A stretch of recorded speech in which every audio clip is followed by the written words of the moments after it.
300 روپے کے اوپر یا 500 کے اوپر ہم اس کو سیل کرتے ہیں، اس کو فروخت کرتے ہیں، کیا پھر ہم اللہ کے نبی صلی اللہ علیہ وسلم کے ساتھ محبت کے دعوے دار میں سچے ہیں یا جھوٹے ہیں؟ یہ ہر بندہ بخوبی جانتا ہے کہ ہم اللہ کے نبی صلی اللہ علیہ وسلم کے ساتھ محبت کے دعوے بھی کرتے ہیں۔ جب ربیع الاول آ جاتا ہے ہم دیگیں بھی چڑھاتے ہیں، ہم ان کے لیے جلسے اور جلوس اور ریلیاں بھی نکالتے ہیں، لیکن جس کام سے اللہ کے نبی صلی اللہ علیہ وسلم نے کیا وہ کام سے ہم رکتے نہیں ہیں۔ اللہ کے نبی صلی اللہ علیہ وسلم نے فرمایا کہ سود کا کاروبار نہیں کرنا۔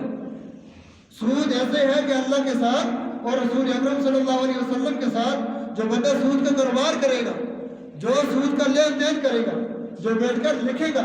یہ لکھنے والا بھی، لین دین کرنے والا بھی، یہ اللہ کے ساتھ اور اللہ کے رسول کے ساتھ جنگ کے لیے تیار ہو جائے۔ لیکن دوسری طرف ہم ایک طرف سود کا کاروبار کر کے، سود کے پیسے اکٹھے کر کے ہم ربیع الاول کے اندر جگہ بھی چڑھا دیں، ہم ریلیاں بھی کر لیں، ہم صدقے کی نیت کے ساتھ، ہم نیکی نیت کے ساتھ، لیکن دوسری طرف جو ہم کاروبار کرتے ہیں، جہاں سے ہم پیسہ کماتے ہیں، جہاں سے میرے پاس اور آپ کے پاس مال اور دولت آتا ہے، وہ ذریعہ ہمارا ٹھیک نہیں ہے، تو دوسری طرف ہم صدقے اور خیرات کرتے جائیں، جتنے کرتے جائیں گے اس کا ہمیں ثواب نہیں ملے گا، بلکہ آخرت کے اندر ہمیں اس کا عذاب ملے گا۔ لیکن پھر ہم سنڈے کے اوپر آ کر بیٹھ جاتے ہیں، اللہ تعالیٰ سے رو رو کر دعائیں کرتے ہیں، ہم یہ دعا کے اندر کرتے ہیں ہمارے حالات ٹھیک ہو جائیں۔ جب تک ہم خود اپنے حالات ٹھیک نہیں کرنا چاہتے تو اللہ تعالیٰ بھی ٹھیک نہیں کرے گا۔ قرآن کے اندر آتا ہے جو قوم اپنے آپ کو تبدیل نہیں کرے گی تو اللہ تعالیٰ بھی اس کو تبدیل نہیں کریں گے۔ تو لہٰذا جہاں پر ہم حضور اکرم صلی اللہ علیہ وسلم کے ساتھ محبت کا یہ دعویٰ کرتے ہیں کہ ہمیں اللہ کے نبی صلی اللہ علیہ وسلم کے ساتھ محبت ہے، تو اللہ کے نبی صلی اللہ علیہ وسلم کے ساتھ محبت کی دلیل یہ ہونی چاہیے کہ دین کو جتنا بھی دین ہم سیکھتے ہیں اس کے اوپر ہمیں عمل کرنے کی ضرورت ہے کہ ہم اس کے اوپر عمل کریں۔ حضرت عبداللہ بن عمر رضی اللہ تعالیٰ عنہ جب ان کی ایج زیادہ ہوگی، وہ بوڑھے ہو گئے آخری عمر کے اندر، جب وہ نبینے ہو گئے، ان کے غلام ہیں جو ان کے خادم تھے حضرت نافع رضی اللہ تعالیٰ عنہ، جب ان کو حج کے لیے لے کر گئے،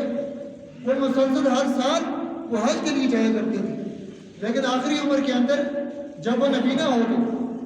لیکن جب حج کرنے کے لیے گھر سے نکلتے ہیں، جہاں سے اللہ کے نبی صلی اللہ علیہ وسلم نے احرام باندھا وہاں پر جا کر انہیں احرام اسی طرح باندھا، اور جہاں پہ اللہ کے نبی صلی اللہ علیہ وسلم نے رات گزاری وہاں پر ہی جا کر وہ رات گزارتے ہیں۔ جس جگہ پر اللہ کے نبی صلی اللہ علیہ وسلم نے ظہر کی نماز ادا کی وہاں جا کر وہ ظہر کی نماز ادا کرتے ہیں، یعنی کہ وہ یہ کہتے تھے کہ اللہ کے نبی صلی اللہ علیہ وسلم نے جس جگہ پر جو بھی عمل کیا ہے میں بھی جا کر اسی جگہ کے اوپر جا کر وہی عمل کروں۔ تو اسی طرح فرماتے ہیں ان کے غلام کہ ایک دفعہ حج کے موقع کے اوپر جب خانہ کعبہ کے اندر تھے، مکہ مکرمہ کے اندر تھے، کہ انہوں نے اپنے غلام سے یہ کہا کہ یہاں سامنے آپ دائیں طرف دیکھیں آپ کو ایک درخت ایک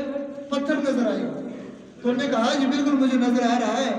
تو ان کے غلام کو انہوں نے اپنے غلام سے یہ کہا کہ آپ مجھے اس پتھر کے پاس لے جائیں۔ اس پتھر کے پاس جب ان کو لے کر گئے تھوڑی دیر کے لیے بیٹھے اور واپس کھڑے ہو گئے، تو غلام نے پوچھا کہ حضرت آپ نے یہ کیا کیا کہ آپ تھوڑی دیر کے لیے اس پتھر کے پاس آ کر آپ کیوں بیٹھے؟ انہوں نے فرمایا کہ اللہ کے نبی صلی اللہ علیہ وسلم نے قضاء حاجت کی تھی اس کے پاس، لیکن مجھے قضاء حاجت نہیں تھی، لیکن میں اس وجہ سے بیٹھا کہ اللہ کے نبی صلی اللہ علیہ وسلم یہاں بیٹھے تھے۔ اگر ہم چاہتے ہیں ہماری دنیا کے اندر، ہماری زندگی کے اندر امن اور سکون آ جائے، اگر ہم چاہتے ہیں ہماری زندگی ایک خوشحال گھرانے کی طرح گزرے، ایک خوشحال ملک کی طرح گزرے، تو پھر ہم حضور اکرم صلی اللہ علیہ وسلم کی زندگی کے اوپر ہمیں پڑھنے کی ضرورت ہے، حضور اکرم صلی اللہ علیہ وسلم کی چھوٹی چھوٹی سنتوں کے اوپر عمل کرنے کی ضرورت ہے۔ حضرت عمر رضی اللہ تعالیٰ عنہ نے، حضرت عمر بن عاص رضی اللہ تعالیٰ عنہ ایک صحابی، جب وہ مصر کو فتح کر رہے تھے، مصر کو فتح کرنے کے لیے 8000 کا لشکر لے کر وہاں سے نکلے، حضرت عمر فاروق رضی اللہ تعالیٰ عنہ نے ان کو روانہ کیا، لیکن وہ پورا شہر بھی نے فتح کر دیا، بہت سارے قلعے فتح کر دیا، ایک قلعے کے پاس پہنچ جاتے ہیں وہ قلعہ فتح نہیں ہو رہا، جب کئی دن تک وہاں رکے رہے، 8000 لوگ ایک طرف کھڑے ہیں، وہ قلعہ فتح نہیں ہو رہا، لیکن انہوں نے وہاں سے ایک خط لکھا حضرت عمر فاروق رضی اللہ تعالیٰ عنہ کی طرف کہ یہاں پر اتنے دن سے ہم بیٹھے ہوئے ہیں، یہ قلعہ ہم سے فتح نہیں ہو رہا۔ تو انہوں نے 4 لوگوں کا ایک وفد وہاں سے روانہ کیا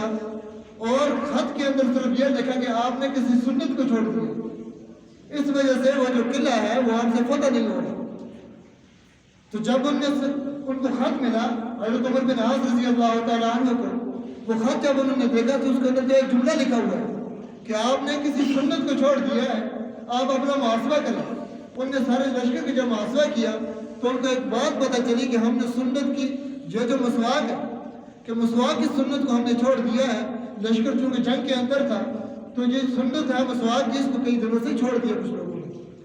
تو انہوں نے حکم دیا کہ نیچے ندی کے اوپر سارے لوگ جائیں، مسواک لیں اور جب وہاں پر جا کے مسواک کرنا شروع کر دیں۔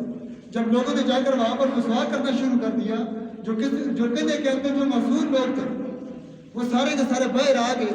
اور انہوں نے جھنڈا بلند کر دیا جو عمر کا تھا کہ ہم صلح کرنا چاہتے ہیں۔ انہوں نے جا کر اس قلعے کے اوپر جا کے حملہ کر دیا اور وہ قلعہ جا کر مسلمانوں نے جا کے آزاد کر دیا۔ صرف اس بیس کے اوپر ایک سنت کو تازہ کرنے کی وجہ سے اللہ تعالیٰ نے اتنی برکت دی، وہاں پر بھی ان کا نقصان نہیں ہوا، بنا لڑائی کے اور بنا جھگڑے کے وہاں پر جا کے اس قلعے کو جا کر فتح کر لیتے ہیں۔